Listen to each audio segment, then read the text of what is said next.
ভেঙে ফেলার হইলে সব আগেই ভেঙে ফেলতা, নাকি হুট করে এখন বেটার কাউকে পেয়ে গেছো? দেখো, এত কথা বাড়ানোর কোনো মানে নেই। অযথা সময় নষ্ট করো না।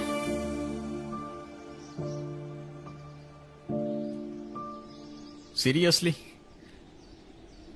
আমি না বুঝতেছি না তুমি এরকম কেন করতেছো। আচ্ছা তুমি আমাকে বলো, বিএসসির জন্য আমার কানাডাতে স্কলারশিপ সহ সবকিছু রেডি ছিল। তুমি বললে এখন গেলে নাকি আমি তোমাকে হারাবো, তোমাকে অন্য কোনো ছেলের সাথে বিয়ে দিয়ে দিবে। ওকে ফাইন, আমি সবকিছু ক্যান্সেল করলাম। তারপর তুমি বললা তোমার বাবা বলছে যে বেকার কোনো ছেলের সাথে বিয়ে দিবে না। আমি সবকিছু ছেড়ে আমার বাবার বিজনেসে বসা শুরু করলাম, যেটাই আমার এতটুকু ইন্টারেস্ট ছিল না। আমি আমার সব ইচ্ছা ছেড়ে তোমার জন্য পারফেক্ট হওয়ার চেষ্টা করলাম। তারপরও কিসের কমতি থেকে গেল যে তুমি আজকে এঙ্গেজমেন্ট রিংটা ফেরত দিয়ে দিচ্ছ? আরে আমাকে কারণটা তো বলো অ্যাটলিস্ট।